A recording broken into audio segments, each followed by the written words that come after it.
Abhilashi University admission start for 2021 and 22. MTech, BMS, BSc MLT, BPT, B Pharmacy, M Pharmacy, D Pharma, Allopathy, Ayurveda, Diploma, Arts and Craft, MA Economics, MA Education, BSc Honours Agriculture, BSc Forestry, MSc Agriculture, 2-year Diploma in Veterinary Pharmacist. Also contact for 4-year Integrated BA, BEd, BSc, BEd, MSc in Geology, PGDCA, MBA, PhD in Education, Management, Pharmacy, Geology, Engineering and Agriculture.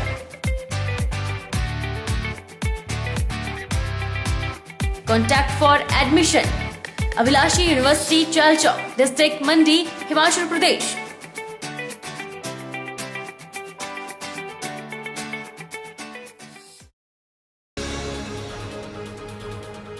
Himachal Pradesh सरकारी ration वितरण का काम कर रहे depot संचालकों ने लंबे समय से चली मांगों को फिर से प्रमुखता से उठाना शुरू कर दिया है। रामपुर में शिमला, कुल्लू और मंडी जिला के डिपो संचालकों ने रामपुर में बैठक की और निर्णय लिया कि आगामी उपचुनाव में सरकार द्वारा उनकी मांगे न माने जाने की सूरत में इसका करारा जवाब दिया जाएगा।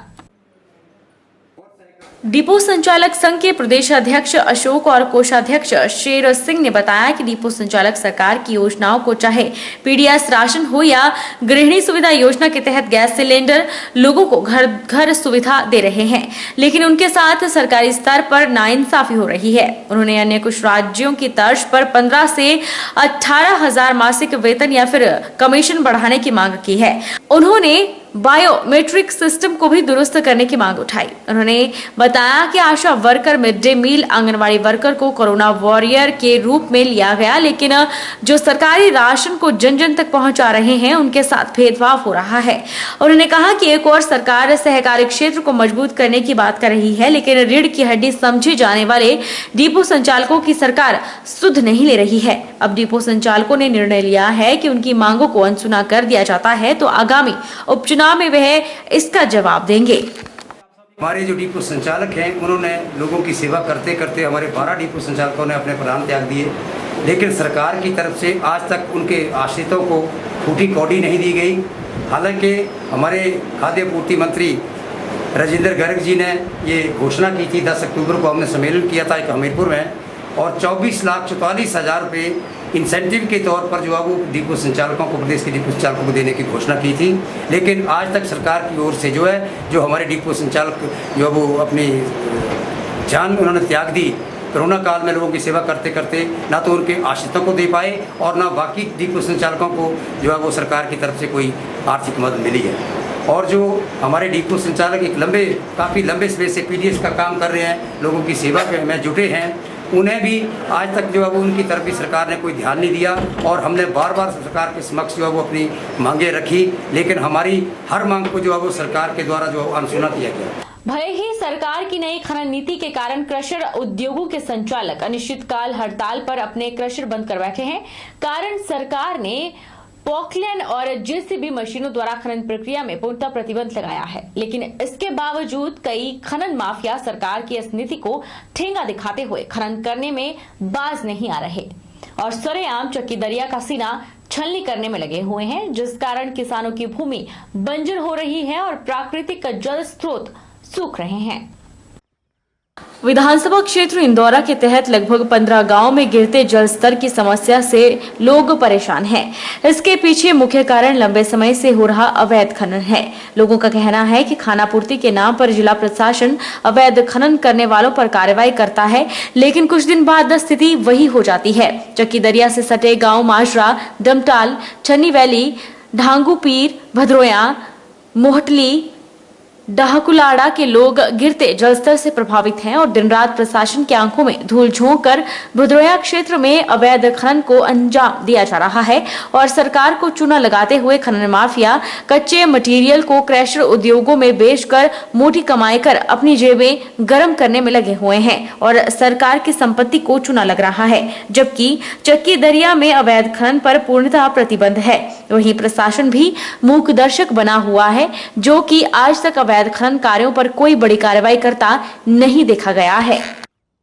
मैं इस वीडियो के माध्यम से आज प्रशासन को ये अवगत करवाना चाहता हूँ कि जो हमारे एरिया में अवैध तरीके से खनन हो रहा है, जैसे कि जिसके कारण हमें काफ़ी दिक्कत का सामना करना पड़ रहा है। हमारे एरिया में टिप्परी और थपकोर में पानी की काफ़ी दिक्कत आ रही है।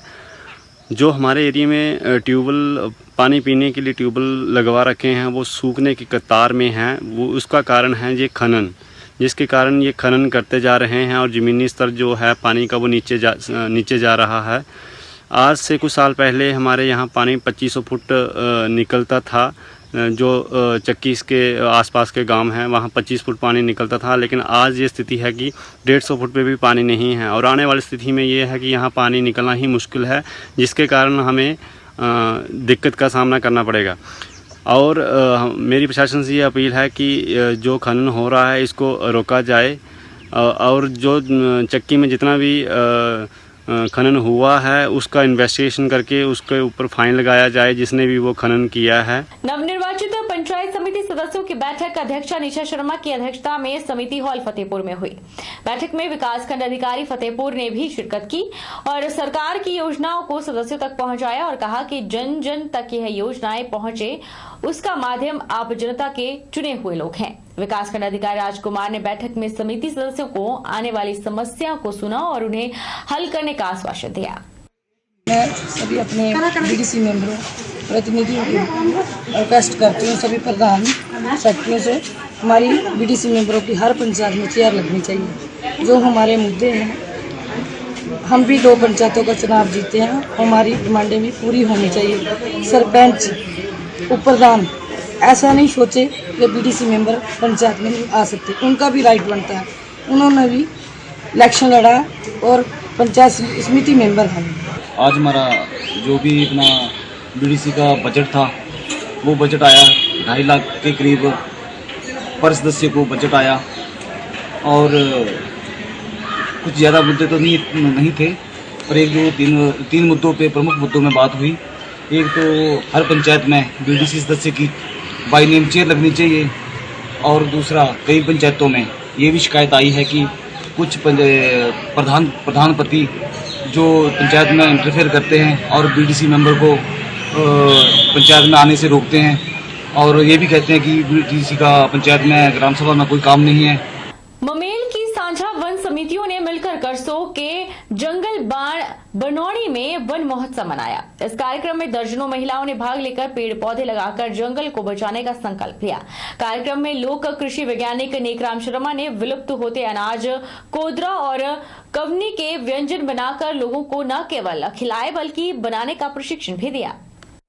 करसोग के बाणोगी जंगल में पहले देवदार और बान के पेड़ होते थे, लेकिन सरकार की वनों को व्यापारिक उत्पादन में बदलने की नीति से वह विलुप्त हो गए थे। भयाल नरसिंह मंदिर के पुजारी ने बताया कि सांझा वन कमेटियों, पूर्व वन मंडल अधिकारी और नेकराम शर्मा के सहयोग से 10 साल पहले जो कोशिश हुई, उसकी बदौलत आज फिर यह जंगल देवदार और बान का जंगल हो गया है।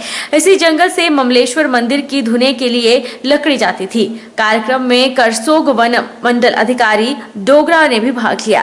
उन्होंने करसोग में वनों को बचाने में करसोग की महिलाओं का अहम योगदान को रेखांकित करते हुए कहा कि जितनी भागीदारी करसोग की महिला करती हैं, उतनी भागीदारी उन्होंने नहीं देखी है। उन्होंने साझा वन कमेटियों की भूमिका को भी बखूबी लोगों को बताया और कहा कि वन विभाग और वन कमेटियों को मिलकर जंगल को बचाना है। जंगल के असली मालिक जनता है। आज हम यहाँ महादेव वन बनौनी में जो है सारे इकट्ठे हुए हैं।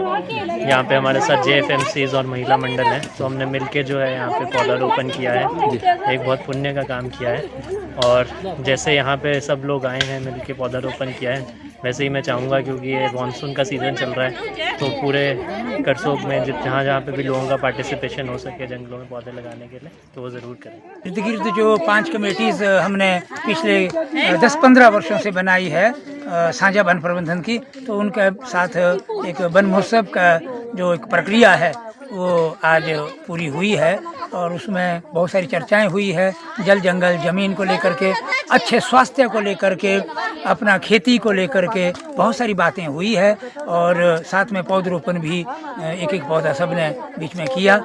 सोलन के बाईपास पर बन रहे अंडर ब्रिज रोड की वजह से यातायात प्रभावित हो रहा है और इसका खामियाजा आम जनता और वाहन चालकों को भुगतना पड़ रहा है।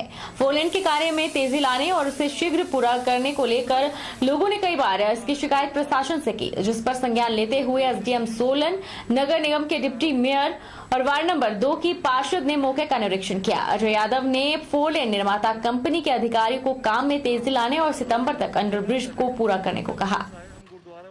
देख रहे हैं सपरून हमारा जो चौक है वहाँ से अंडरपास का कंस्ट्रक्शन चल रहा है, जिसकी वजह से ट्रैफिक जो शिमला चंडीगढ़ हाईवे का, उसके साथ ही साथ जो शहर को भी ट्रैफिक जाती है वो काफ़ी डिस्टर्ब हुई है। तो उसी को लेके आज NHI और MC की टीम के साथ हमारी एक जॉइंट इंस्पेक्शन थी कि कहाँ से कौन सा जंक्शन कैसे हमें स्मूथ करना है ताकि लोगों को परेशानी ना हो। तो मौके पे पाया गया कि कई जगह जो जंक्शन है हमारे, जो इम्पोर्टेंट जंक्शन है जहाँ से गाड़ियाँ टर्न होनी है, वहाँ पे लोगों ने इंक्रोचमेंट कर रखा है। प्लस कई ऐसे पॉइंट भी हमारे पास आए हैं जहाँ से लोग आते जाते हैं, लेकिन अभी तक वहाँ पे जंक्शन का इंतजाम नहीं हो पाया।